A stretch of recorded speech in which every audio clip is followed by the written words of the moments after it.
From Dallas, Texas, the flash, apparently official, President Kennedy died at 1 p.m. Central Standard Time, 2 o'clock Eastern Standard Time, some 38 minutes ago.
here we go again.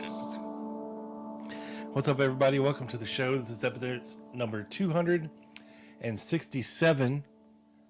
James Herbert Martin, Wanda Martin, and John Martin Thorne. We're going to get into all three of these folks today. But before we do, let me introduce myself. My name is Rob Clark, otherwise known as the Triple B, Big Bad Bob.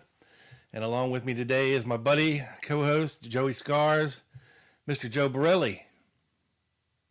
Morning, everyone. How are you? How are you, Mr. Rob? Oh, I'm fantastic. It's a little early. Brain's not firing all together yet. Need coffee. Insert coffee here. Yes, insert sir. Caffeine here. And but I'll be okay here in a second. Yeah. Well, if you can't tell, I am in a different setting, and that is because this is too early for my girlfriend. So I was sent to the basement to do this, and had to redo everything. And but relegated to the basement, as you should be, sir. She's not thrilled with you, Rob. Well, you know, grown people are normally awake by 10 a.m., but that's okay. True. I completely agree. Joe's girlfriend is 19 years old, folks. Not true. She's older than me. Verifiable. So we got an interesting show for you here today. And without further ado, let's jump right into it, Joe. And we're going to learn a little bit about the Martins because we think that there's something nefarious possibly going on here with the Martin family and Marina's lawyer. And you will find out all kinds of juicy stuff and saucy details and probably some things you've never heard before today. So stick with us. It's going to be a road, but I promise it will be well worth the journey. So, Joe, kick us off, my friend.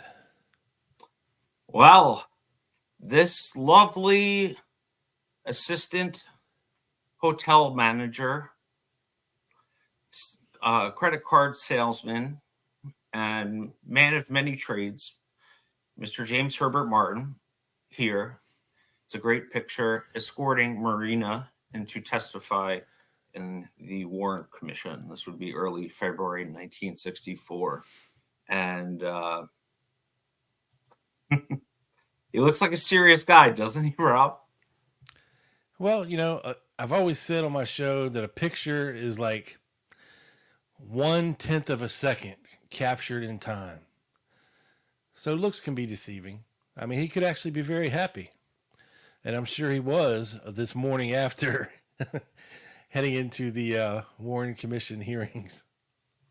And look who's on behind him to his left. Yes, the porn king himself, John Martin Thorne. Yes. Also, Marina's lawyer during the Warren Commission.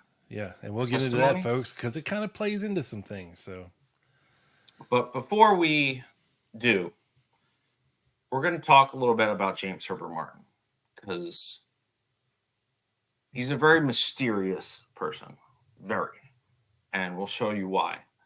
We're first going to go into his work history.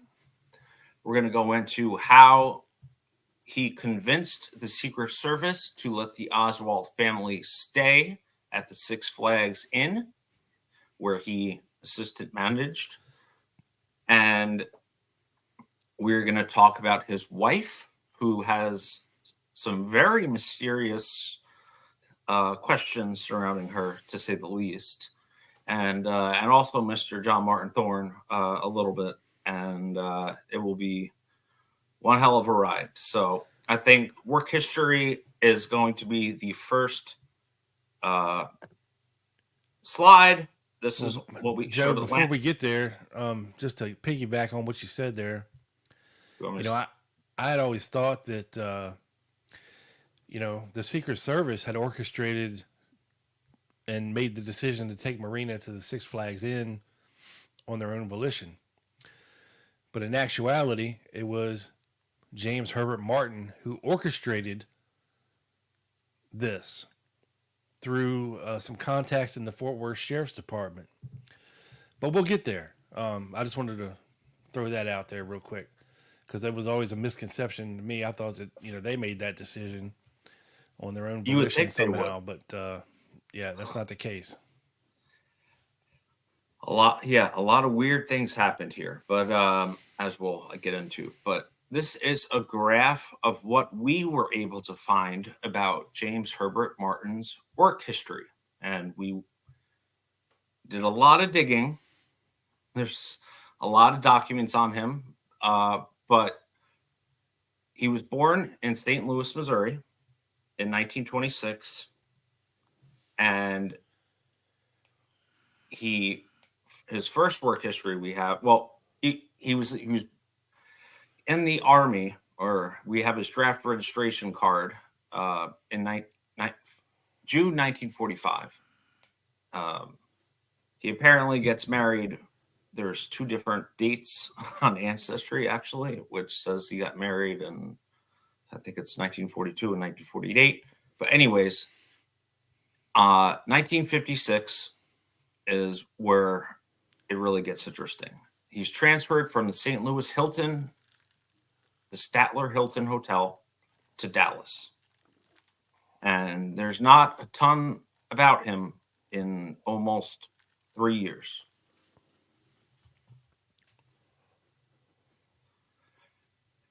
There's an interesting gap in his work history, and it is from about mid 1959 to about mid 1961. And we were unable to find any documents that placed him in the United States. Actually, through 62, Joe, not 61. 62, I'm sorry. Yes, I read the graph wrong. But he, in the second little graphic here we have, in July 59, he leaves the Statler Hilton Hotel and then becomes a salesman for the Carte Blanche credit card company, which is part of the Hilton chain. Right. So he didn't really leave the Hilton conglomerate. He basically just took another job instead of, managing a hotel. He took a job as a credit card salesman. Now, in researching the Carte Blanche credit card, I came to realize that this was one of the very first ever credit cards issued in the world. And, of course, the Hilton chain was at that time, even then, worldwide. They had hotels in all the major cities all over the world, which would definitely, interest someone like the CIA. For instance, as far as bugging phones, bugging rooms, tracking what people purchase, because this Carte Blanche credit card could be used. Originally, it could only be used at any Hilton hotel in the world to pay for lodging and food and whatever stores were inside the hotel. It eventually became accepted at other places as well, other restaurants, things like that, stores. But as a salesman for the Carte Blanche credit card company, it is quite possible, but we don't know 100% for sure, that he was working abroad at this time. So, Joe, please continue. Sure. So, yeah, that makes sense, right? Because he's traveling abroad, and there's no, FBI documents or even CIA documents on him in that time that we could find. If you could find them, please send them to the Lone Gunman Podcast at gmail.com. I was about to say, I paused because I was like, did I get it wrong again? But I did not. So that's not count, Mr. Rob. But so to continue, he worked for the Jack Murphy Insurance Company. Dates unknown.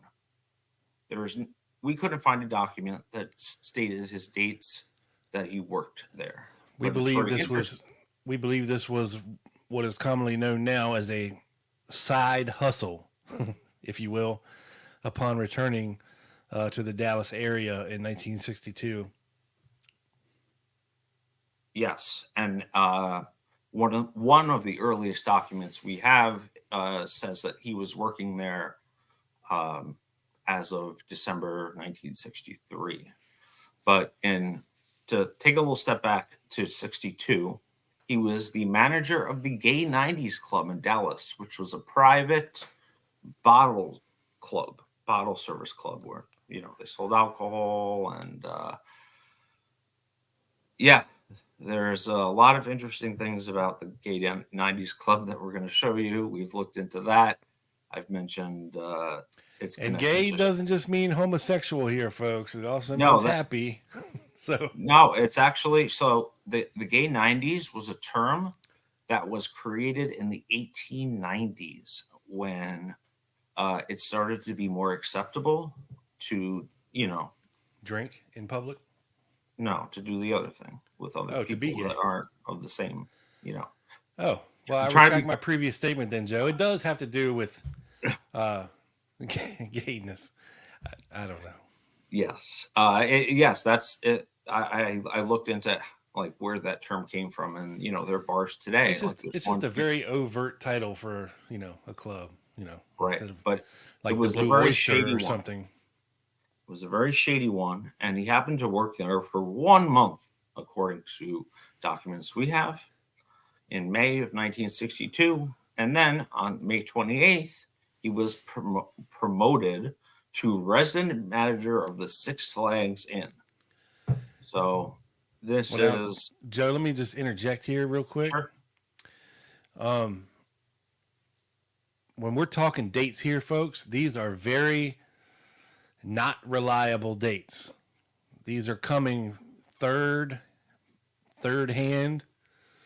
Uh, the sources are dubious, and it's hearsay, and there's a lot of contradictions in these dates. So when Joe's mentioning dates, they are not set in stone. It is just what some documents say, but Majority. well, it's some what some documents say. There are contradictions, Mhm.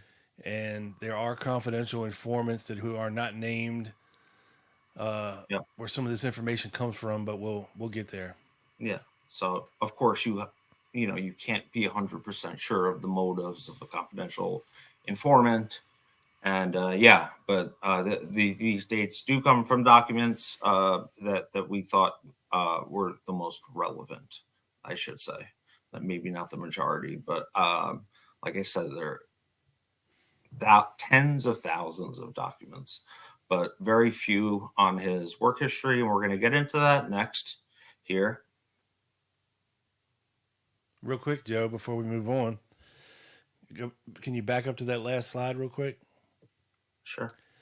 All right, folks, you see that big red rectangle there with a question mark from 1959 to 1962? Think about where the Oswalds were, or Lee Harvey Oswald was, from 1959 to 1962. Go ahead, Joe.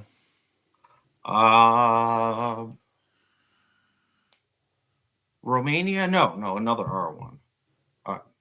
Oh, actually, technically the USSR. Am I right? I'm sorry, I was answering our audience. I didn't hear a word you said, Joe. I said the USSR. Yes, he was in Soviet Russia because he defected. That's correct. Yeah. Joe, everybody, winner, chicken dinner for Joe. Why? I don't know. It was a rhetorical question, not meant to be answered. Okay. Please pray continue, sir. Okay. So, this is one of those documents from a confidential informant, T1, married to Wanda L. Martin. That's going to come into play. Telephone number. shady side drive. That's ironic. That was in Dallas, but that's not where the Martins stayed. They stayed at the Oswald family stayed at 11611 Farrar Street in Dallas. But like I said, the subject was born. They're talking about James Herbert Martin in 1926, and his father, Herbert J. Martin. So they switched it around there, family-wise, not shady-wise. Served in the United States Navy to 1943 to 1945, obviously during World War II. So, but the important part here is that in 1959, subject was elevated to the position of credit manager at the hotel. And of course, I mean the Hilton Hotel. Again, Hotel. This is a document that contains inaccurate information because in the next sentence, Joe, subject left the hotel's employ sometime in 1959 and went to work for Six Flags over Texas. Yes. Which, of course, didn't happen until at least 1962 or 63. So, again, these documents that we're finding are full of contradictory and inaccurate information. And, again, this is from a confidential informant, T1, who we don't know who it was. So, okay, go ahead, Joe. Sorry. And also employed Jack Murphy Company presently. Was this a late November document, Rob? In the 63? I have no clue. I believe it is. Don't quote us on it or kill us. But this is one of the earlier ones. I can guarantee that. This is another FBI document from Mr. William Mitchell, and he was assistant manager and co-assistant manager with James Herbert Martin, who was currently the business manager for Mrs. Marina Oswald. Are you still called Mrs. if your husband is murdered? Sure, why not? You're technically not divorced. True. I was curious. Mitchell advised that he and Martin both worked, assistant manager. And after Martin left the Statler Hilton Hotel, he managed the Gay 90s nightclub. And during this period became well acquainted with, you guessed it, Jack Ruby of the Carousel nightclub. Mr. Mitchell advised that after learning of Martin's association with Marina Oswald and his Martin's, in quotation, known association with Jack Ruby, he felt that this should be brought to the attention of the FBI. And yeah, I probably agree with Mr. Mitchell there. So, important thing to take away from this document, folks. Oh, sorry. I'll put it back up. Is James Herbert Martin knew Jack Ruby? Well. So, please continue, Joe. Well acquainted. And, you know, I don't really know who Mr. Mitchell is, but... Bill Mitchell? But he obviously thought it was important enough to bring it to the attention of the FBI. And think about it. How many times in your life have you gone to the FBI to get information? Not very often. Not once for me, at least. Actually, never. Actually, never either. James Herbert Martin worked at the Gay 90s Club in Dallas, like we mentioned. This, ironically, again, another one of those coincidences, is owned by, or was in the name of Clay Martin. No relationship to James Herbert Martin. Or Clay Shaw. Well, that's what I think they're trying to say, but I think Mr. Shaw would have probably frequented this bottle club when he was in Dallas, and I don't know if that's really disputable. And owned by an oil man out of New York named Mike Abraham, who I tried to look into, and I found absolutely nothing on him. So if anyone wants to try that rabbit hole, let us know. And good luck. Good luck. Send us an email. But you know, there were a few gay 90s clubs, and scattered about. Yes, and one very conveniently located in Shreveport, Louisiana, right in kind of right in the middle of Dallas and New Orleans, and I've talked about that on Quick Hits and I think before here, so we're not going to get into that again. So James Herbert Martin also worked for the Jack Murphy Insurance Company. Dates unknown. Jack Murphy, I looked into him a little bit. In addition to owning an insurance company, was a lawyer and trustee of the mobbed up mayor of St. Louis. That would be A.J. Cervantes at the time. And that makes sense because that's James Herbert Martin's hometown. Trustee is also kind of important because that means he was managing all his money. And James Herbert Martin, whatever he was connected in some way. Morning, Caroline. You need to start setting your alarm a little bit earlier. Hi, Caroline. So interesting that this Jack Murphy, who he worked for, James Herbert Martin, in addition to the insurance company and a limousine company, maybe to transport guests from the carousel to the Six Flags or another hotel or something like that, and was eventually investigated and kind of outed for having mob connections. And this is who James Herbert Martin worked for.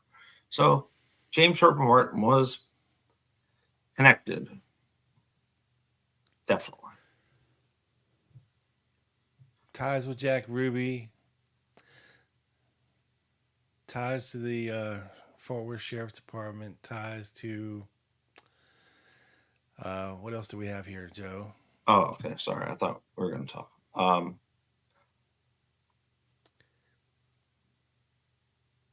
Yes, this is another document we found about Jim Martin. That was his nickname. Resident of the Six Flags Inn, or resident manager of the Six Flags Inn, and was there on last June 15th, 1963. Had previously been with the Statler Hilton, blah, blah, blah. Interesting thing about this is, I should have highlighted it, Martin's father worked for Bell Telephone as a construction engineer in St. Louis. So this is the general manager of the Six Flags Inn. Giving a statement on James Herbert Martin, and I'm not really quite sure what to make of it. Was there on last?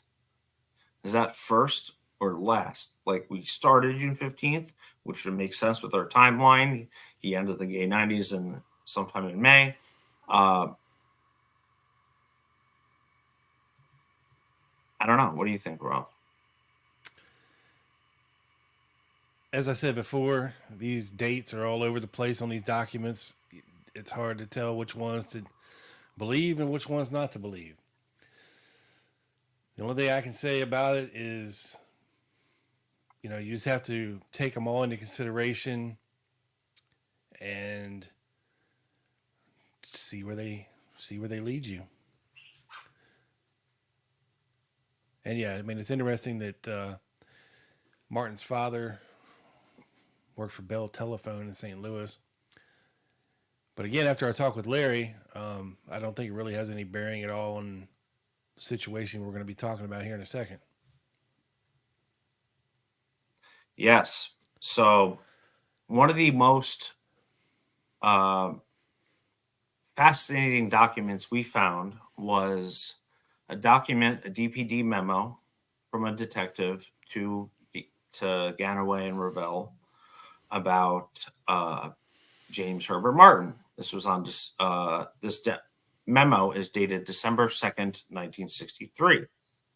And the interesting thing here is the obvious marking on the bottom of the page, and that is a straight line installed to the White House communications, Washington 25, D.C. Now, this is a lot to unpack here because we actually have a copy of this exact same document from December 2nd, 1963, without this notation on the bottom. Either that or it was redacted. It's hard to tell which.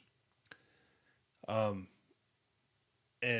over the course of talking to Larry, because, you know, we know nothing about White House communications and how all this works, right? But, excuse me, I believe this DA 78876 would have been the phone number. Yes. For this line installed. DA standing for Dallas, you know, whatever.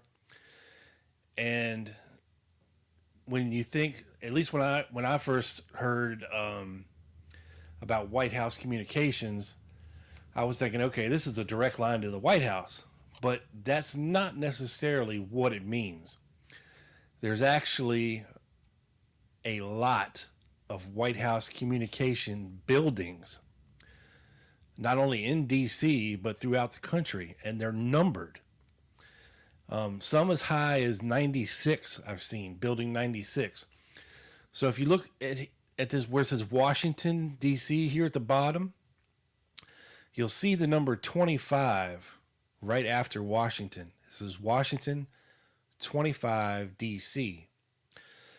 So we think that possibly this is going to building 25.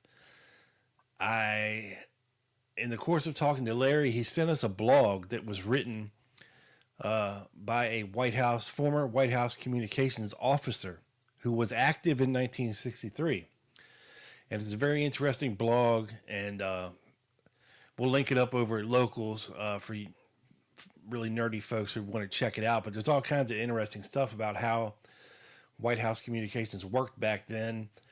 And the blog that he sent us was kind of focusing on how they would install communications at LBJ's ranch. So he would have direct lines of communication all over the place and all this stuff. But so this doesn't necessarily mean that this line was going directly to President Johnson at the White House. Okay. It was likely going to building 25 now, and where that was and who was manned there, I don't know. But again, when you're thinking about the possibility that the CIA would have somebody inside some of these White House communications buildings, kind of working undercover, you know, like as a, you know, think how the CIA use embassies and things like that as cover for intelligence gathering purposes. So again, all I know is that this was very unusual at the time to do this. I sent an email to the guy who runs the blog asking him about this document. I have not heard an answer back from him yet, just to see if he knows anything about it or to see how common it was to install lines like this in private citizens' homes. Yes. So if he ever answers me, I'll let you know. But you know, it's all very mysterious because this is not something that the FBI would have done. It's not something that the Secret Service would have done. It would have to be done by the homeowner or with the homeowner's knowledge, of course. And I believe Larry was telling us this is not the type of phone line that rings. Yes. So Joe, go into a little bit more about that. Sure. So Rob is referring to Larry Hancock, and we did have a almost 3-hour conversation with him about this document and many other topics. But one of the interesting things is he used to work for a phone company, and he had a lot of knowledge about this line. So the Martins had that line installed on December 3rd, 1963 to the White House Communications 25 in Washington, D.C. So just to put the timeline in perspective, you have Oswald shot by Ruby on the 24th. You have the Oswald family moving to the Six Flags Inn on the night of the 24th. You have, in the meantime, you have James Herbert Martin inviting the Martin family to Thanksgiving dinner. And then a couple days later, on the 29th, they officially move in. And that's when, we start to see some documents of who's this guy she's moving in with. And the document we're referring to is 1962, and the straight line was installed in 1963. So that would have been 4 days after the Oswald family moved into the Martin home. So, Joe, let's clarify something here real quick. Sure. No True Flags is bringing up, might it be a DPD intelligence line? No, this is a DPD intelligence document. It's a report from a detective to his higher ups, lieutenant and captain. Yes, this is a federal circuit. Yeah, DPD could not do this. They just they would have no need to if they wanted to talk to the FBI. If they wanted to talk to somebody at the White House, they wouldn't need to install a direct line to do this. Yes, sir. So we learned from our conversation that this was a very unique line. This was not your standard line, not a dial-up line, but a pickup line on a federal lease line circuit. The caller would give the code, which I believe was written on that document, to the White House switchboard, and then it would be forwarded to, we suspected only two possible parties, and that is the LBJ party, and that is the RFK party. And I mean party, I mean AIDS and, their circle. This line could only have been installed by Bell Telephone at the time because they were the only company in the area, we learned. So, and if this line is installed in the Martin residence, okay, it's got to be done by some party that is interested in keeping tabs on what Martin is doing and what Marina is doing at the Martins, because it's very hard without any foreknowledge of once Marina goes there. This is a house with a wife and kids. It's very hard to get somebody in there to bug the house, bug the phones, things like this. So what we're positing here is that somebody in the Martin residence was reporting to some entity at the other end of this direct line to White House communications. Whoever it may be, if it was a Johnson party, if it was a part of the DOJ and Bobby Kennedy, or if it was to just a specific general White House communications office where a possible CIA guy was working at undercover. It's, we don't know, but it wasn't going to the FBI, and it wasn't going to the Secret Service. And these are basically the two overt parties who would have been interested in what Marina was doing, directly after the assassination.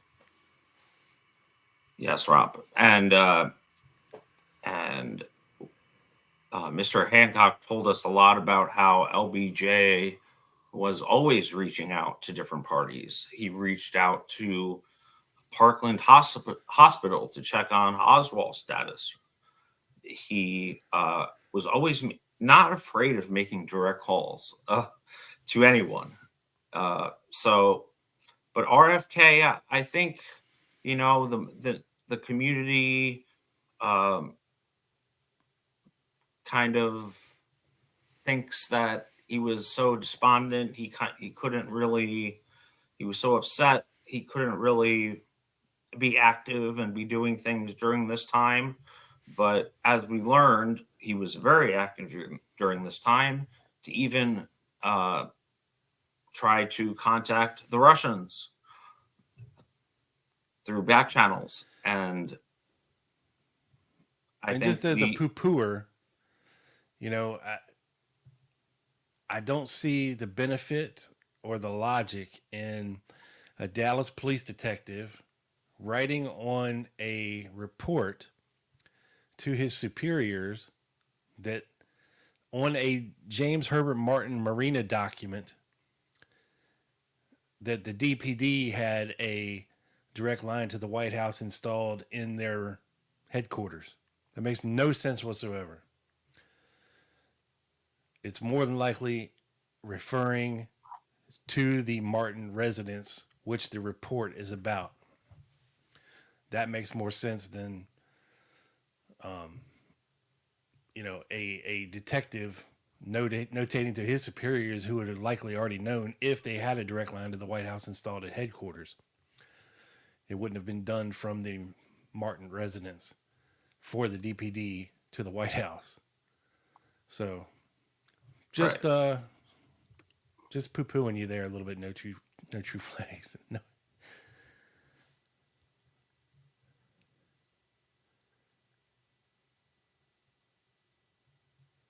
But I like the contrariness. Keep it coming because it makes us explain what we may not be conveying here, so eloquently.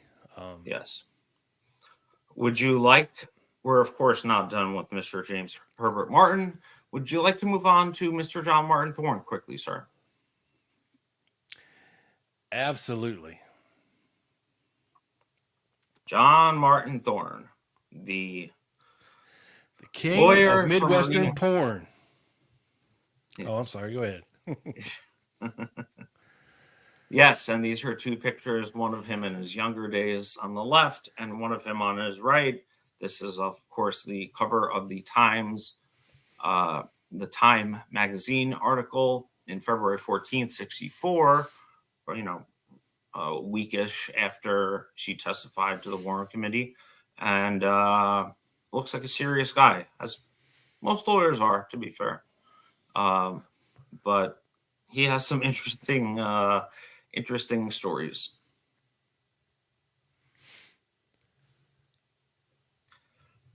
This is the document that we shared at Lancer that shows that this is a FBI document, and John Martin Thorne applied to be a special agent in 1951 and was recommended unfavorably.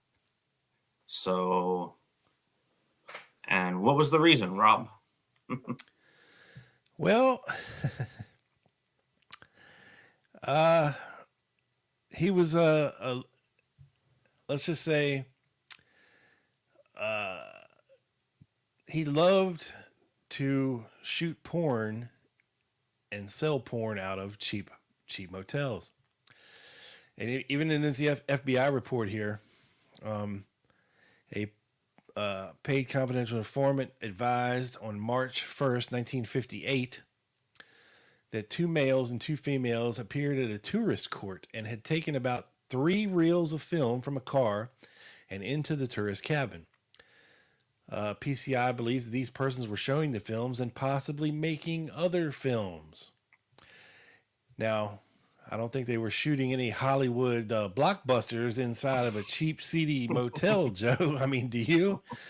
I would say they are probably shooting some stag films, and we believe there was a little bit of a network going on here with this kind of shenanigans.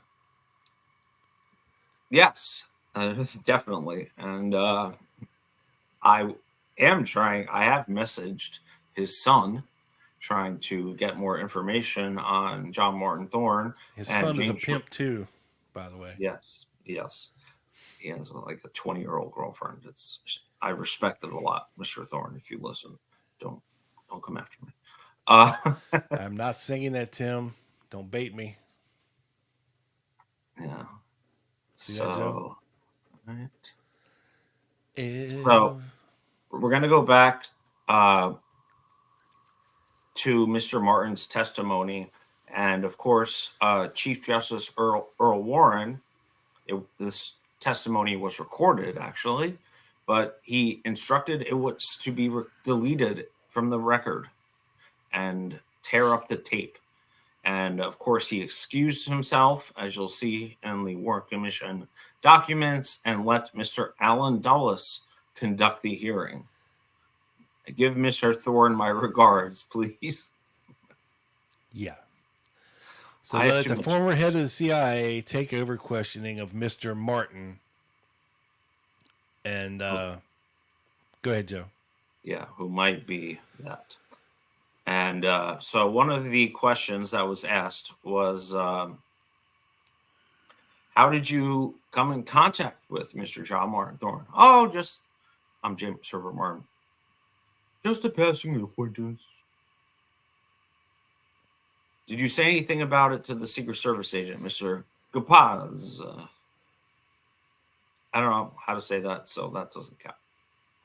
John had handled some movie work and would probably know something in the area in which we were talking.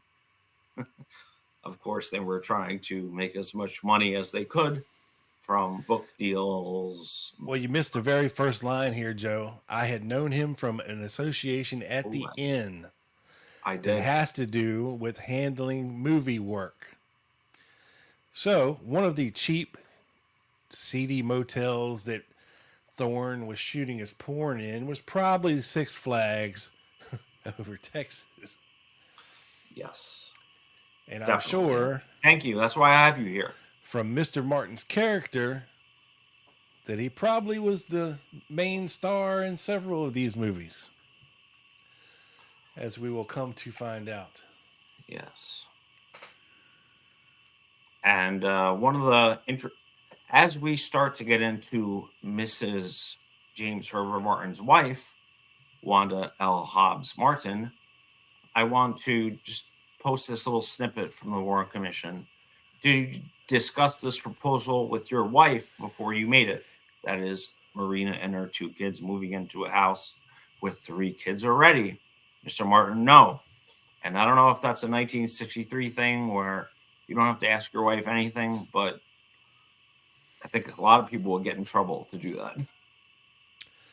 Yeah, I mean, if you're moving, not just any woman, but the widow of the assassin of the president and her kids into your house with your wife and kids, and you don't discuss it with your wife beforehand, you just say, this is what's happening, and if you don't like it, there's the door.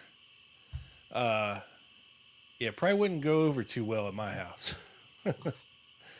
Definitely wouldn't go well at my house. If I have a friend sleeping on the couch in the basement, I get an earful.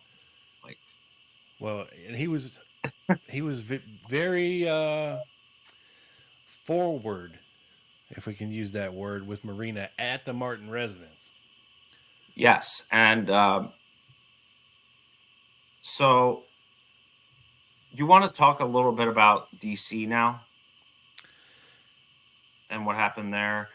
Well, before we get to DC, let me just mention a document that you don't have here in the PowerPoint, but we will have it up at Locals later. And let me read just a little bit of this, just so we get a little glimpse into Mr. Martin's character. And this is an FBI document. Okay? FBI, which means they were tailing and surveilling the Martins and Marina. On January 10th, 1964, Special Agent Davis and I accompanied Mr. Martin and Mrs. Oswald. And this is January 10th, folks, 64. Special Agent Davis and I accompanied Mr. Martin and Mrs. Oswald on a dinner engagement at La Tunisian restaurant. Mrs. Martin was not asked to accompany them, and it was quite apparent that she was very unhappy about the whole affair. During dinner, they were very friendly and drank a whole bottle of wine between the 2 of them. Mr. Martin drank very little of it, but Mrs. Oswald was feeling a little high. Davis and I positioned ourselves at a table approximately 10 feet away from the one they were occupying, and because of the distance, could not overhear any of the conversation. After dinner, Mr. Martin took Mrs. Oswald for a ride toward Denton, Texas. There were several times during the ride when Mrs. Oswald's head was not visible from the follow-up car. Yeah. Joe, what are you doing down there? Just listen to David Perry stuff. And it is Just kidding. assumed, these poor naive agents, it is assumed she probably slid down in the seat to rest. Okay. Sure she did. The ride took approximately 2 hours, during which time both of them were talking quite frequently. When we returned to the house, and Mrs. Martin appeared to be very upset and pissed off and wanted to know why they were gone so long, Mr. Martin stated we had gone for a ride. I bet he did go for a ride on Marina's Good booty. ride. Yeah. Mrs. Martin is a very tolerant person, but I feel her tolerance was getting less as time went on. She obviously resented the fact that Mr. Martin was devoting most of his time to Mrs. Oswald and her children. I don't believe there were ever any advances toward Mrs. Oswald by Mr. Martin. That's a lie. In the house, but they did spend a great deal of time together outside the house. Well, they didn't have someone in the house. But right. They didn't know what was going on. Marina's statements, he tried to kiss her at every point. Yeah, especially on New Year's Eve. Yes, he kissed Miss Marina. Kissed Marina in front of his wife. Miss Marina, yes. And was in front dancing. of his wife. Mr. Somebody Wanda, said, go put the record on. And they did. They put the records on and they were dancing. It's New Year's Eve. And he's all grabbing all over Marina's booty and dancing with her. And then come midnight, hey, Wanda, watch this.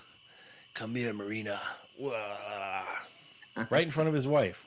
Do you think it was a New Year's like peck? Or do you think there was some tongue involved? I think he threw his tongue right down her throat. But it's actually very interesting because Marina actually, per her statements, felt uncomfortable and wanted to move out of the Martin home. She felt she was a burden. Guess who convinced her to stay? Wanda Martin. That's right. So but again, just let me finish the document up real quick, Joe. Sure. Thank you, John. To the best of my knowledge, there were no nights that Mrs. Martin did not sleep at the house. In other words, she wasn't so pissed off that she left and left them two there at the house by themselves. Because I'm pretty sure what was going to happen then. She could have been absent on an evening I was off, and I would have no way of knowing. Mr. Martin did not make any statements regarding his relationship to Mrs. Oswald in front of me or anyone else in my presence, or that could be overheard. So yeah, this this kind of stuff. There's so many documents about Martin and Marina. And Marina and other people as well, which we'll get into here in a second. This is funny.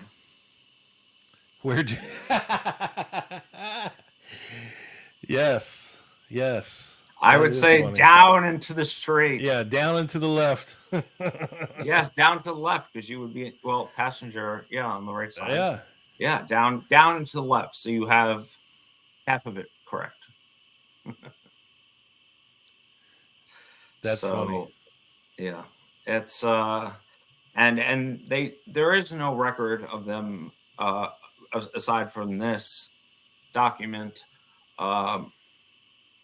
hooking up aside from DC. I mean, this document obviously is what the agents noticed, but the main problem happened in DC, and we're going to get into that. Yes. Here comes the juicy stuff, folks. You thought that was good. Just wait. All right, give me a sec here. Because when she went to D.C. to give her Warren Commission testimony, I think this stuff actually went down on my birthday on February 7th, the night of February 7th, and I think her first commission appearance was February 8th, the morning after. I could be wrong on those dates. I'm not 100%, but it's pretty fairly around there. And yeah, for some reason, the Secret Service decided to leave the protective detail in D.C. I guess she had done her due diligence at the Warren Commission hearings, and they were done. And I believe they still had another night to stay in D.C. And what happened, Joe? You're muted. Guess who moved into their adjoining rooms? Sorry, after the Secret Service left at the Willard. John Martin Thorne. John Martin Thorne moved into the adjoining room, and James Herbert Martin moved into her room. Yes. Yes. And there's even a story of Marina saying that she woke up from a nap and there was a bottle of vodka and a empty cup placed next to her side table, and she caught John Martin Thorne taking a picture of her as she was asleep to maybe promote the she's a drunk, passed out thing if it needed to come to that. And I think No True Flags pointed out a good point that he wanted to be involved in intelligence, right? So he would have been willing to do these type of things. Also, more likely, just pure blackmail and the possibility to sell that picture to a news agency would probably have copped him a lot of money. Say, here's the Russian wife of the assassin of the president getting railed out. Partying on the night of her Warren Commission testimony. Like, yeah, I would almost guarantee that, or I would strongly suspect that there was a camera in that room. Absolutely. And that there were films made. And if John Martin Thorne Jr. ever answers us, the question will be asked. Yes, you're going to have to send a lot more super stickers to convince him to sell that tape to us, but it will be worth it. It's a joke. So let us move on to Miss Wanda, shall we? Well, before we get there, Joe, let me just sure insert another document here. Sure. Now, when the FBI found out about this whole thing between Martin and Marina and Thorne and all this stuff, they blew their lid, wondering how this could happen, what the hell's going on. So on February 24th, shortly after all this came to light, they issued a memorandum to Dallas requesting an immediate 24-hour physical surveillance should be instituted on Marina Oswald to determine, number one, each person contacted by her and their full identity. Number two, to be able to furnish information on everything else she does when she leaves her place of residence. The surveillance is to be conducted as a discrete physical surveillance. Number two, with regard to the interview of Marina today concerning the Nixon matter, the director and Mr. Rankin feel that the Nixon affair does not sound right, as such activity on the part of Oswald is not in keeping with his character. This should be thoroughly explored to determine what he did while he was locked in the bathroom, if he attempted to break down the door, and what action he took after he was released. That is, did he beat up Marina, etc. So they also said it is Rankin's intention to immediately re-subpoena Marina after receipt of the results of our interviews. With regard to the need for additional personnel, consideration should be given concerning such request and agents will be flown in to complete this surveillance. However, it is contemplated that the physical surveillance of Marina will be discontinued after she is recalled before the commission, but not until then. And then I have another memorandum from Gordon Shanklin 2 days later, issuing the schedule for the discrete physical surveillance of Marina. And they were working 12-hour shifts, 12 a.m. to 12 p.m. And I've got the full multi-page list here. And they were assigning 1, 2, 3, 4, 5, 6, up to 6 agents on a 12-hour shift. And then from 7 p.m. to 7 a.m. overnight, it was a lot. There was only 4 agents. And, you know, one of the agents on here that kind of pops out is Bookout, which is interesting. And this surveillance goes on and on into March until she's recalled.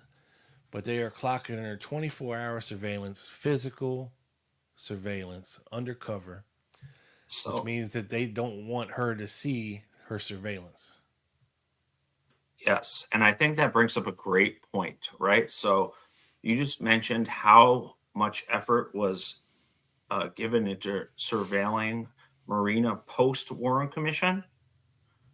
What do you think with surveillance would have been pre-Warren Commission, right? Her testimony, her indicting Lee of the Walker incident was very crucial. And Larry and I have talked about the issue of control, and would these ABCs let Marina just move into some random person's home? Was he the greatest opportunist ever, or was there something else going on here? And that's where we've been trying to figure out for a long time, and I think we have a pretty good idea of what has happened. And but there's a lot of questions here. And for those of you who don't think Marina was such a hooter, well, here's another document for you. And this is an FBI document dated February 25th, 64. So we're still in the same month of February 64. Agent Malley just called and said Rankin noted today that when he was talking to Thorne the past weekend, Thorne mentioned to him that Thorne had gone to Oklahoma over the past weekend. Mr. Rankin recalled that Peter Gregory, who at one time was taking Russian lessons from Marina Oswald, and at the same time supposedly teaching her American, and believed Gregory is at the University of Oklahoma.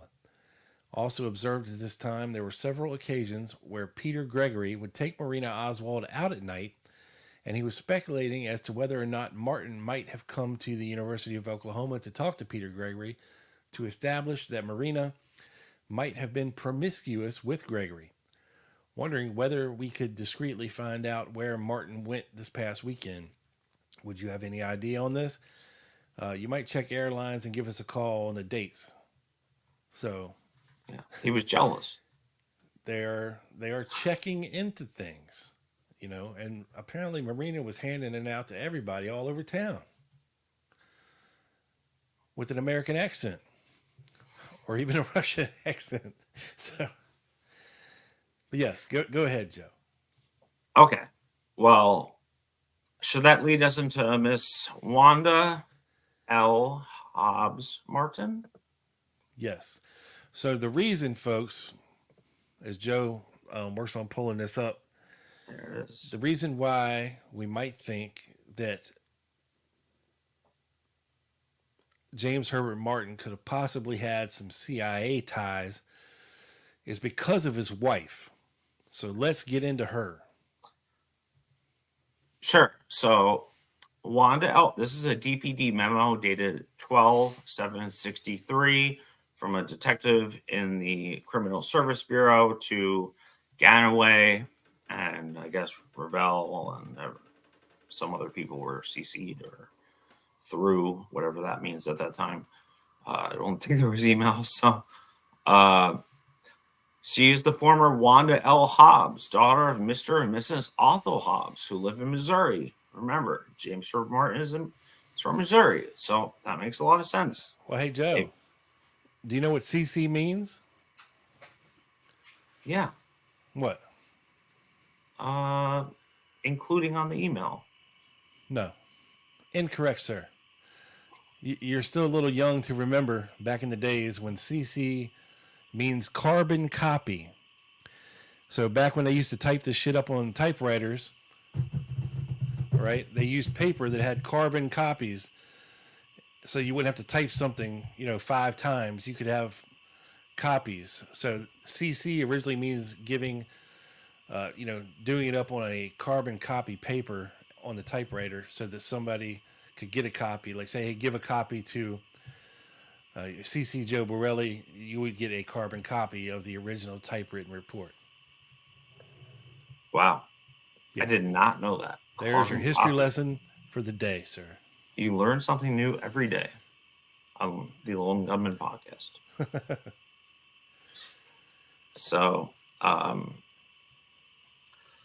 yes, this is pretty much the last time you will hear Wanda L. Hobbs, because we paid no attention to her whatsoever, really, until about 8 months into our research into the Martins, and we found this file. This was released in May 27th of 23. This was a less redacted file, and sorry for my terrible circling. That is a horrible circle. Yeah, I know. I tried. But note on here, folks, how they intentionally misspell Mrs. So if you're looking for Mrs. James Herbert Martin, it might not pop up because they spelled it M-R-E-S. Mm-hmm. Yeah. And if you search Martin, you're going to come up with a lot of Martin Luther King. Yeah. Martin Luther King, too. But the thing that's most important here is that it is a CIA document and it is part of the JFK records. So. Yes, because it has been posited by some poo-pooers that, well, how do we know that this is the same James H. Martin? How do we know that, Mrs. James H. Martin is this guy's wife? Well, again, it's a CIA document. It's in the JFK record series. Could it be a mistake? Maybe. Could it be a mistake 5 years in a row?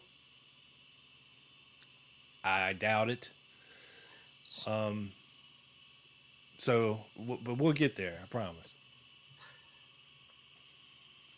These are the first 2 pages of the document, and SE13 means Office of Personnel, and Mr. Simpich helped us with that. And why don't you take the note, Rob? Okay, folks. The first part of this file, it is addressed to Lee, not Lee Oswald. This is a CIA internal document. Personal correspondence, handwritten note to Lee, who we believe is Lee Wygren, who was part of the Soviet Russia division. And this is a very hard document to read, but it starts off. Sorry about that. It starts definitely off, copied over many times. Yeah, it starts off not your typical wife. Okay, and then it goes on, and it's kind of hard to read here and there, but from described possibly from the station by himself, or completely deserved from the station by herself or himself, as a wire intercept. That word is underlined, and there is no mistaking what it says. Yes. And it says, I think you could build a case either way, following the case from the everyday type, something wife looks like. But anyway, let me stop this banner so you can see the very bottom of this document. And you'll see the letter here at the bottom, which we thought... Hold on, Rob. it looks like an R, right? Hold on. What? What are you doing? I took that. Okay, there we go. I thought I took that out. I did not. Here we go. Here we go again. Okay. I'll put the ticker back. So this could be a very slanted B or possibly an R. Because this guy's B looks like an R. And it would make sense if it was this guy, as he's the acting director of personnel, and this is the Office of Personnel file. This is Benedetto De Felice, or B De Felice, or just B that looks like an R guy, or this could be Ray Roca. We don't know 100% who this is, but it makes sense it would be this guy, B De Felice, but we are, like, again, we're not 100% sure. But it is an internal recommendation letter about a wife, not your typical wife, having to do with wire intercepts. Just keep that in mind. All right, Joe. The next page of the document. All right. So here we go. This is to the chief of the finance division concerning a contract approving officer, chief of base Berlin, subject engagement of spouse of redacted. I'm guessing that's James Herbert Martin, as redacted. Number 1, term and project charge. The subject individual has been engaged for use under Project Die Circuit. Now, there is not a damn thing on the internet that we could find about Project Die Circuit. Okay? There just isn't. It was supposed by Mr. Simpich that the DI prefix in this acronym could be possibly, according to one document, affixed as a country prefix for Czechoslovakia. But again, You know what, Rob? what? I just came up with something just now. What's that? Do you remember when Larry was describing the federal circuit put in? The lease line circuit? Yeah. Maybe some connection there. I don't think it was an international operate. I mean, it's to the chief of base Berlin, or he was carbon Well, yeah, copy. it could loosely have to do with a phone line, a circuitous phone line that's being wire intercepted. Sure. Yeah. But again, a country prefix has nothing to do with a project acronym, or think QK and chant, or MK Ultra. It's they use these things. It doesn't necessarily mean that it has to do with Czechoslovakia or whatever. It says the effective date of this oral contract is June 64 and shall continue thereafter until the terminating of the redacted's tour of duty at BOP, which is base of operations. Wow. What to make of this? Yeah. So, do you have the rest of this document, Joe, or is this is the only piece? This is the last page. So I thought this was a whole page. no, I mean, this is the last page. There's I- more to the I- document, though. I mean, I could know double it- check. There could be something at the bottom, but I don't think it was relevant. If it was, I'm 100% sure I would have included it. It was But- just whoever wrote this Lola. It had been redacted in previous releases, and we couldn't find anything about her and her position at the CIA either. I can't remember her last name, but it was Lola something that started with an F, I believe. Yes. So,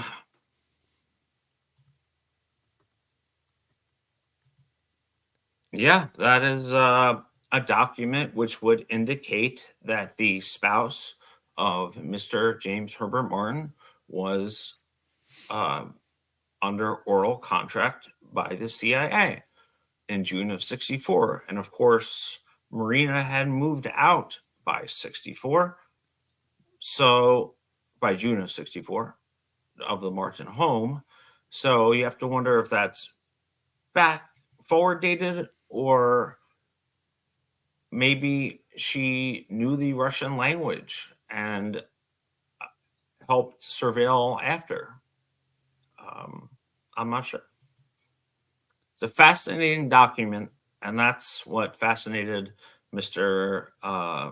Larry Hancock, one of the most respected researchers in the community. Yeah, because So, if true, this means that James Herbert Martin's wife Wanda was working for the CIA at least in 64, but it talks of extending an oral contract, so it's possible that they had been previous, or she had been a previous employee as well, mhm. And it because says they term 1967 here on the one I went back on, which is be- interesting. because they talk about her in these recommendations very highly, like they know of her work. This is not your typical wife, type of thing. So was she working for the CIA prior to 64? Well, it's Well, quite possible that she was. yes, and this is the 1940 federal census record from Ancestry.com. And it states Wanda L. Hobbs at 13, born about 1927. Keep that date in mind, please. Missouri, blah, blah, blah. I have all her father's documents as well that uh, that line up. So this is one of the interesting documents we found. And this is Miss Wanda L. Martin, female, birth date, departure date 56, from Japan to Hawaii. She took an Air Force flight. Must have been free.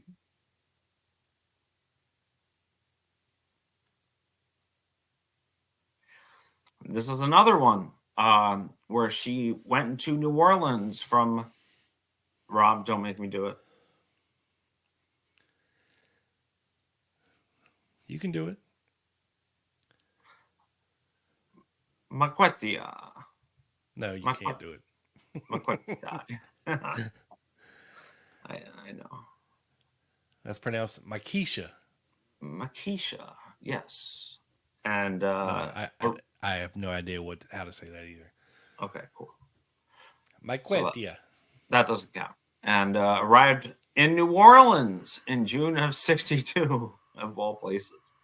So, we're not sure this is 100% sure this is the Wanda L. Martin.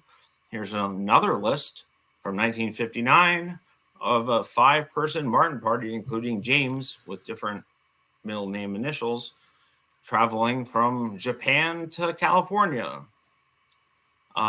It's really hard to tell, but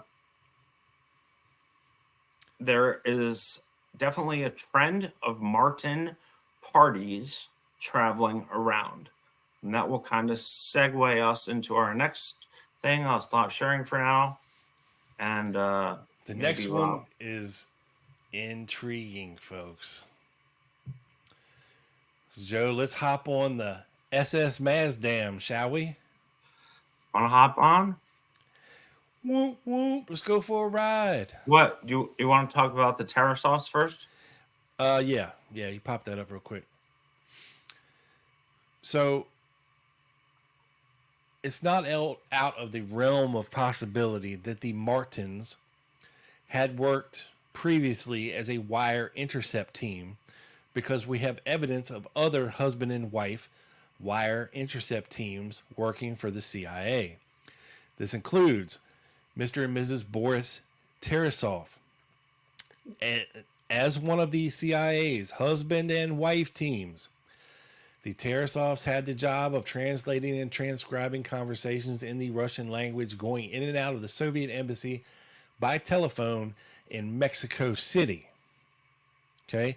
They were experts in voice identification, using such aids as newspaper clippings and other miscellaneous information about different individuals to help determine geographic origins, about persons whose conversations were being tapped.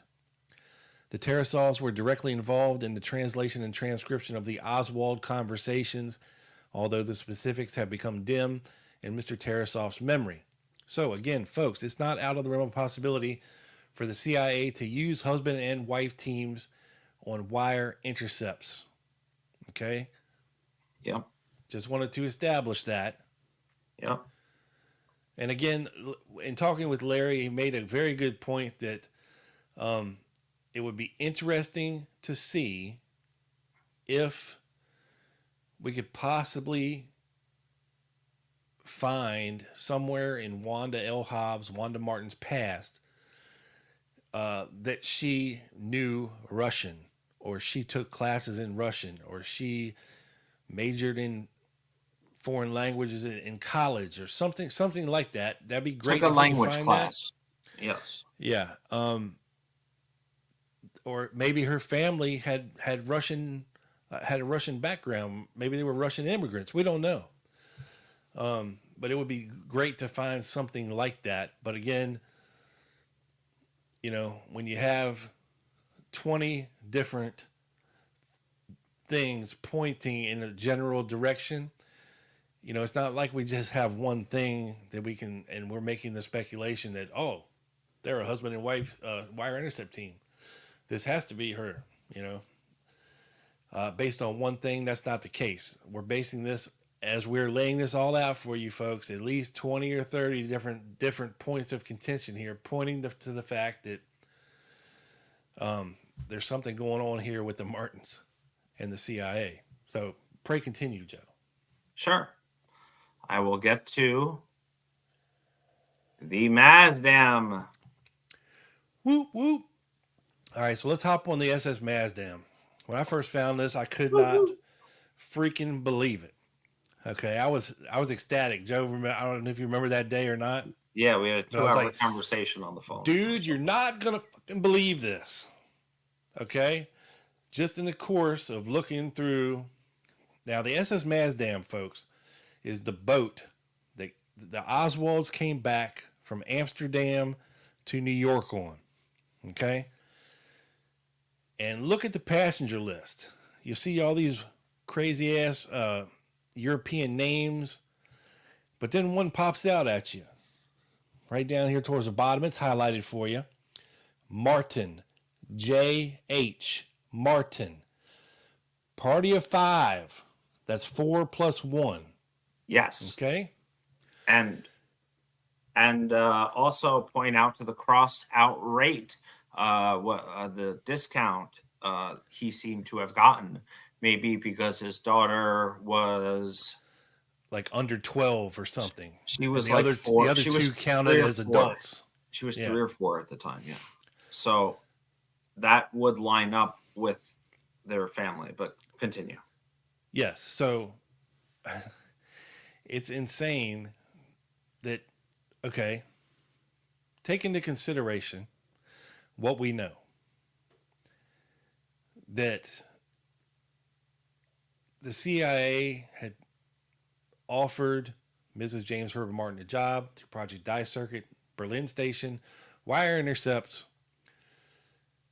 We don't know where James Herbert Martin or his family was from the years 1959 to 62. Remember that. Mm-hmm. Okay, so just speculate with me here for a second. If they're in Europe somewhere, working as a wire intercept team, or just Wanda, and Jim's doing his carte blanche sales, you know, throughout Europe, whatever. Mm-hmm. And all of a sudden, the Oswalds are coming home, okay? And they get activated to hop on this boat and follow him home. Keep an eye on him. See if you can find out anything, type of deal. Very, very interesting, folks. Now, Yeah, of course, we and don't know 100% that this is no, James Herbert Martin, of course not. but again, things are pointing in directions you can't deny. Yes. Multiple Martin parties traveling in very similar ways to how Lee Harvey Oswald uh, Lee Harvey. traveled. And also, I wanted to bring up the point that to sort of, obviously the FBI and Hoover were interested in defectors, especially the women coming back with defectors, right, So Ralph? was the CIA. Right. I mean, everyone was. Why not? There was commie, fever going on there during that time, and what better way to surveil someone before they go into, quote, sleeper or active mode than to possibly surveil them on the ship back? Doesn't seem out of the realm of possibilities to me. Yeah, especially if they were, quote unquote, done over there, or they had possibly expressed interest in wanting to come back to the States. They did have their family. So, again, and then something that I found, I don't know where it is in Joe's lineup here. Did you put the It's comparison next. photo in here? It's next. All right. I found a picture of a man on the left reclining on the deck of the SS Mazdam along with two young ladies. Now, I sent this to Joe, okay? And let me make this a little bigger for everybody. So I sent this to Joe, and I said, you know what? Okay, so between these two pictures, there's approximately a year and a half to 2 years, okay? Just look real closely for me. Look at the lips. Look at the weird color hue of the lips on this guy. Look at the chin. Look at the jowls. Look at the nose. Look at the ears. Look at the fade hairline, the haircut there.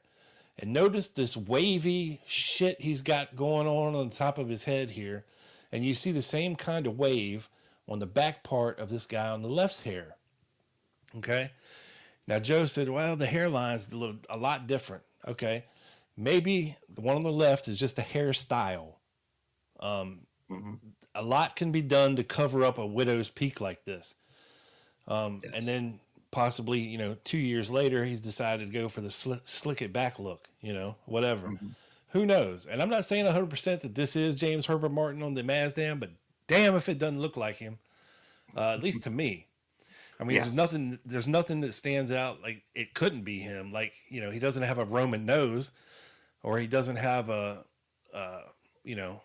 sunken in chin, or he doesn't have weird looking ears, or, it's just, man, I saw this picture and I was like, holy crap, it could possibly be him. Possibly. That's all I'm saying. It's interesting, at least to me. And it is to me too. And if he had big fat lips or something different, but this guy has the same lips, the same chin, the same nose, same ears, same hairstyle, same wavy crap. It's just same jowls. He's just slightly smiling on the left. And then of course on the right he's not. And we can't see his eyes on the left, but yes. Man. And I wanted to clarify. I also mentioned to Rob, well, I noticed the difference in the hairline, that also the task that he might have been given, how presidents age, how they're the pictures of before they're president, after they're president, and they're like completely different, and they're like bald, the stress of the possible situation he was put in could have decreased his hairline since. And I don't think there were good barbers and he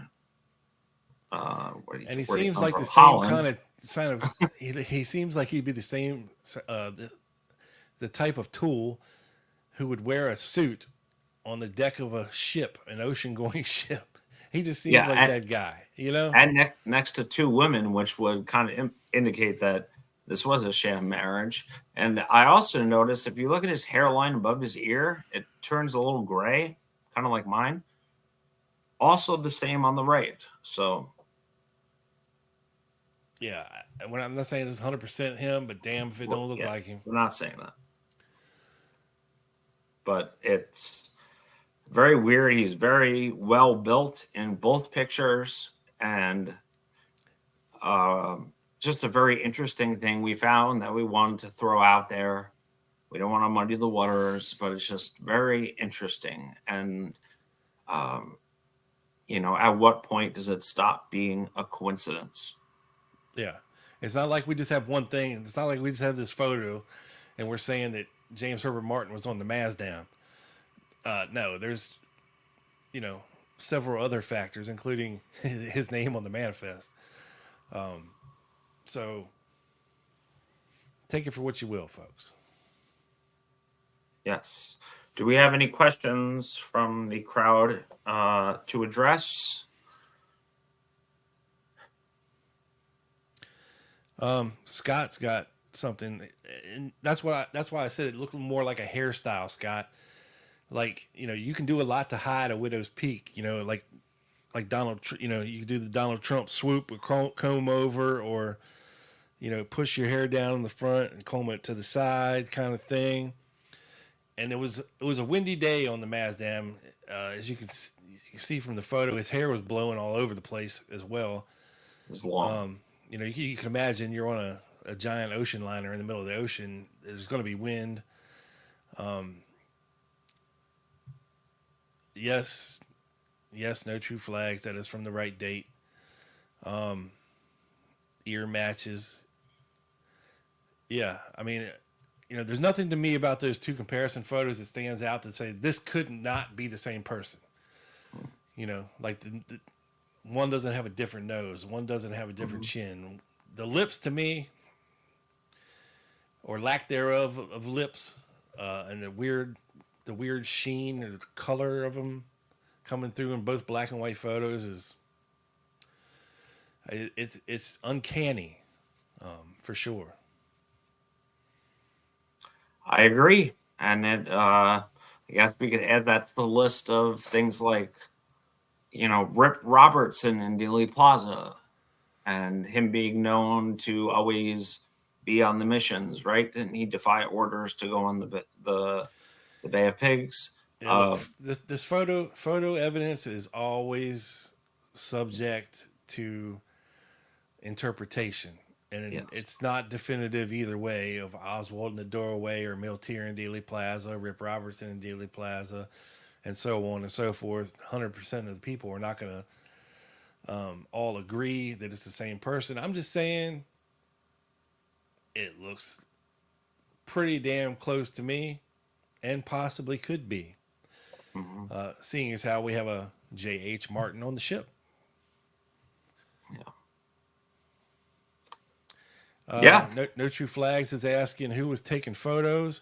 I have no idea, but Powell, maybe. we have several photos. I believe they were uploaded to a very obscure blog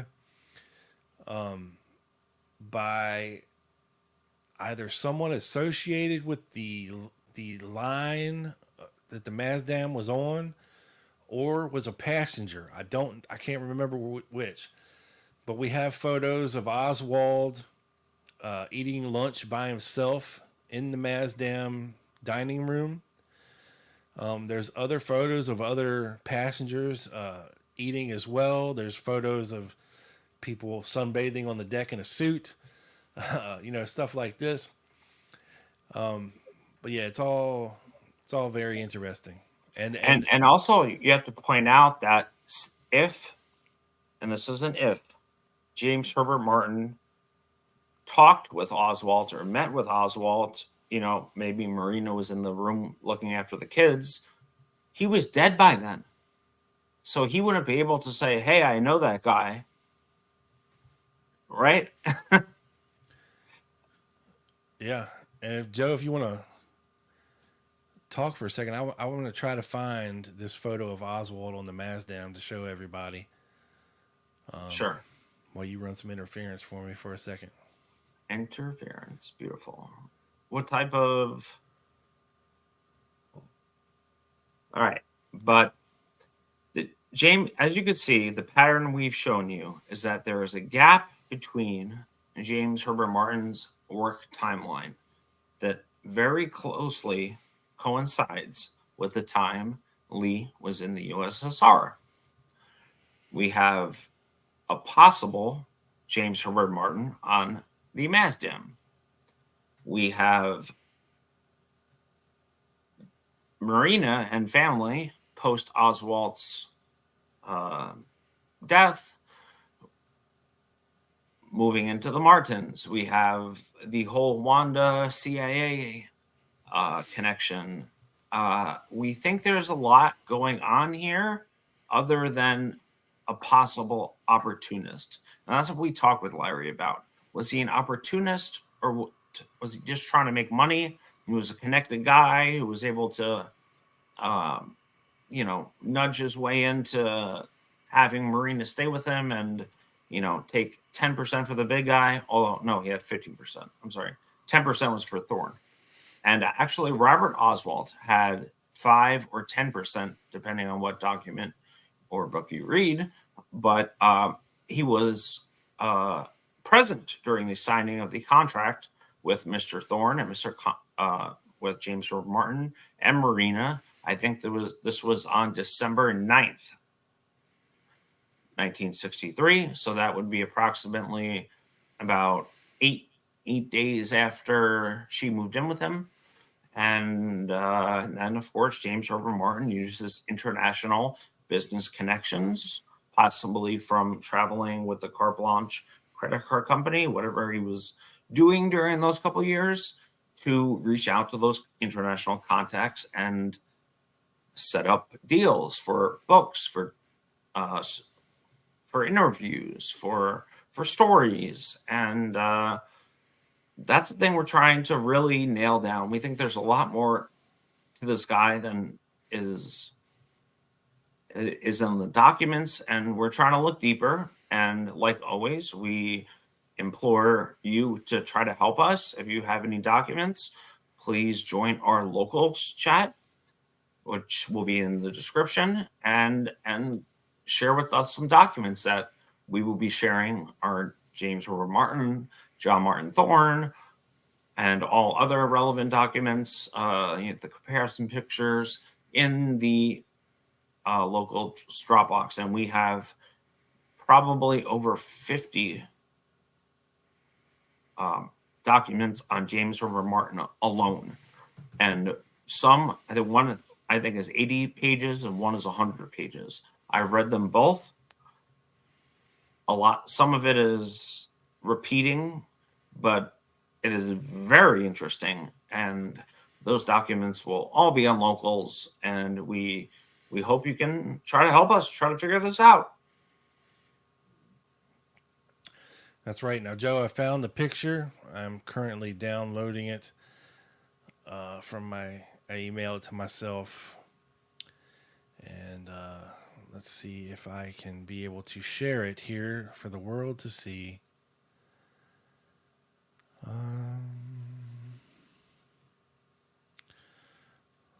Hold on. Huh.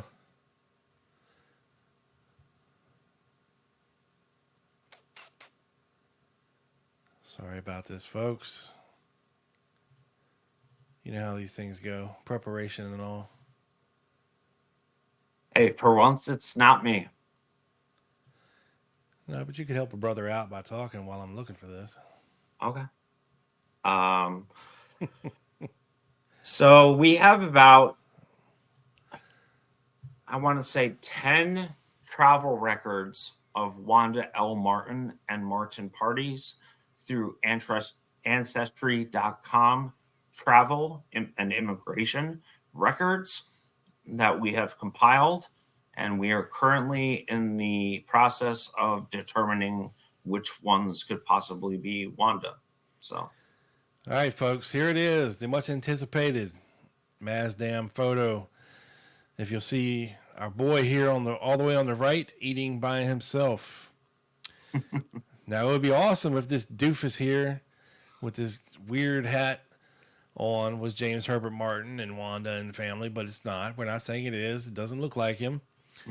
But damn if that sure isn't Oswald sitting back there. that is Oswald.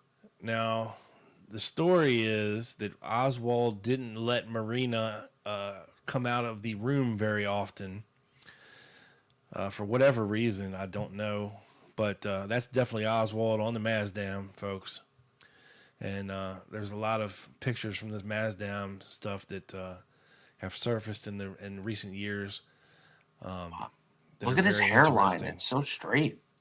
I He know. was very well kept. Yeah, very well dressed. Look at him. Yeah, handsome fella. Loner, Lee Oswald.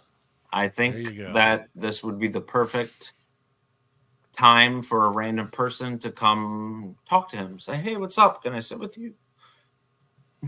Right. And then, of course, by the time Marina moves in with that potential person, he's dead. So we can't say, I know this guy. Wait. But yeah, that's definitely Oswald on the Mazdam. So crazy, crazy stuff, folks. And of course, this is just scratching the surface on things that we found.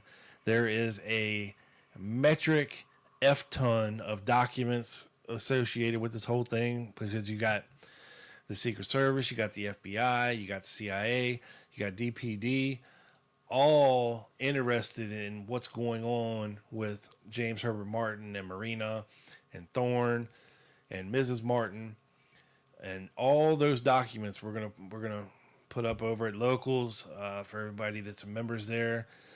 And we want to thank our premium local sponsors, Mark Schexnader, Mandy Kingham, and John in Seattle. We appreciate the support and hope you Thank you. enjoy deep diving into a lot of these documents like we did. But yeah, a lot of crazy stuff going on. What's up, Cat Daddy Steve? Are you really a cat father? It's cool if you are. Yeah, imagine finding out. you were Sometimes I photobombed by identify Lee as a Harvey cat. Oswald. That's too much information, Joe. I'm joking. Go tell your girlfriend to empty the cat litter box in the bathroom. No, she hates cats. Real. So, not going to happen here. But dogs, we are in negotiation with. Dog. Dogs. Dog first, then kids. That's how it goes. No. I'm not going to, just in case. Don't poo I poo don't right think away. I don't think she's going to get into an hour and 45 minutes of this. So, no kids. Wow, we are that far into it. Yes, we are. I think that's a good time to kind of close it out. Do you Yeah, agree? absolutely. And just want to thank everybody for hanging out with us today and sticking around and putting up with our shenanigans and our story. But like I said, there's a lot to unpack here, and this story's not over by any means necessary, but we are going to put a pin in it for now to revisit in the future. We might have Larry on here to hash it out, or maybe some other folks I've reached out to.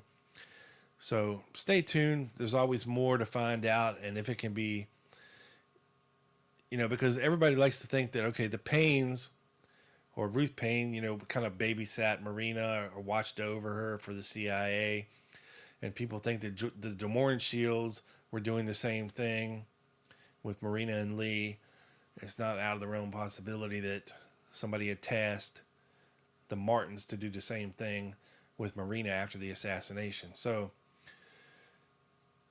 again, this story is ongoing, and yeah, just thank you everybody for showing up and participating. We really appreciate it. And yeah, Joe, you want to take us out? Sure. Well, I once again want to thank everyone, especially our local supporters. That is the best way to support us and uh, talk to us and research with us. And we look forward to seeing you there. Also, we have some fun merch in the store that is making fun of myself We do. that I I got have some not received yet, sad. Rob. I have I not got some received my sad. Christmas present.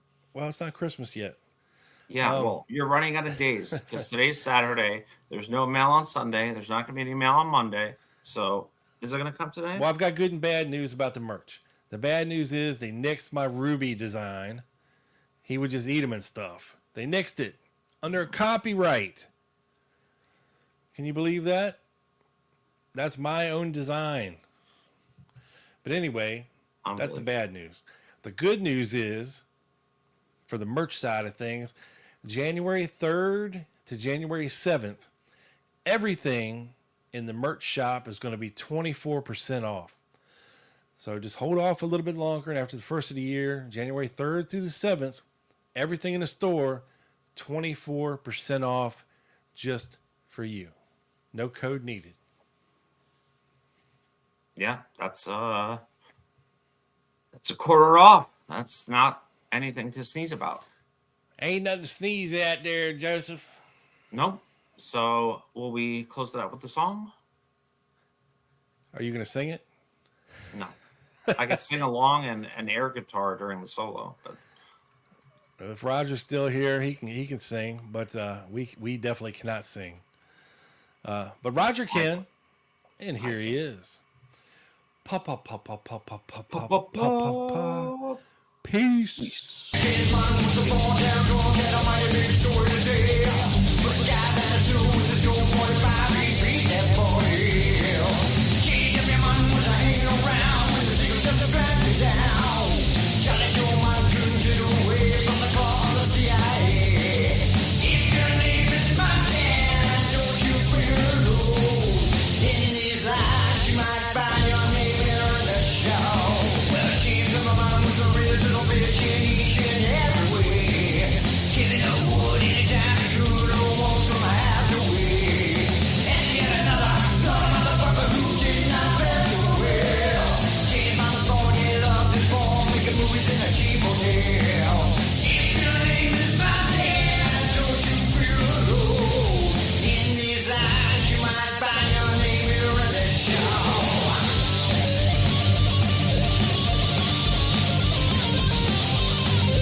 peace. See you next time, guys. Thank you again.